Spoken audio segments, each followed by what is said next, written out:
ईरानी संसद के स्पीकर कालिबाफ का बयान आ गया है। उन्होंने कहा कि हमला करेंगे तो करारा जवाब मिलेगा।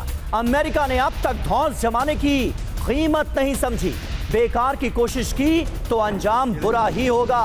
हॉर्मुज को सिर्फ ईरान की शर्तों पर ही खोला जाएगा, यह कह दिया है कालिबाफ ने।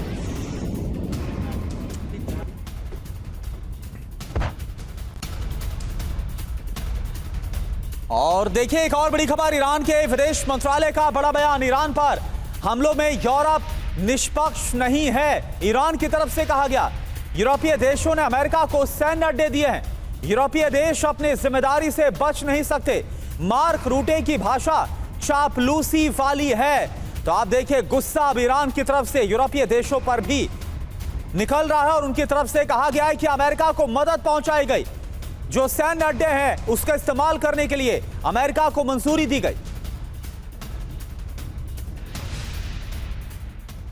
और इस बीच ईरान पर अमेरिकी हमलों को लेकर बड़ी खबर आ रही है। अमेरिकी हमले में 14 ईरानी नागरिकों की मौत हो गई है। ईरान के स्वास्थ्य मंत्रालय ने यह जानकारी दुनिया के साथ साझा की है। अमेरिका के जो ताजा हमले हुए हैं उसमें 14 नागरिकों की, आम ईरानी नागरिकों की जान गई है, यह बताया गया है ईरान के स्वास्थ्य मंत्रालय की तरफ से। और एक और बड़ी खबर, लंबी जंग की तैयारी में जुटा हुआ है अब अमेरिका। एक्सियोस का बहुत बड़ा दावा, व्हाइट हाउस कर रहा है तैयारी इसकी बाकायदा। हॉर्मुज को लेकर हफ्तों तक जंग चलेगी, एक्सियोस की तरफ से बड़ा दावा है। कमर्शियल जहाजों पर हमला तो जंग और ज्यादा लंबी खींचेगी, यह कहा गया है।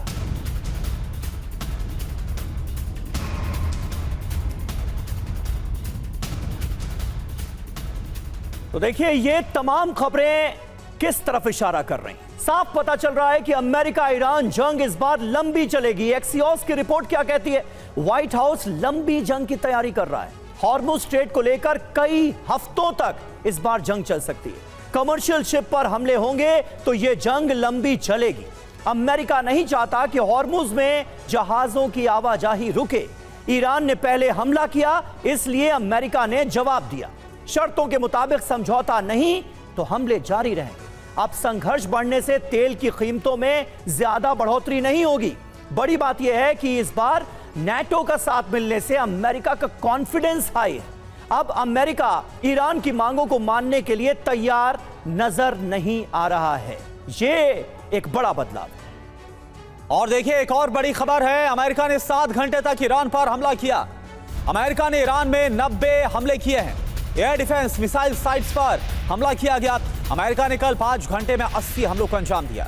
80 हमलों से ईरान को बुरी तरह से दहला दिया गया। ये देखिए आप हमलों की तस्वीरें।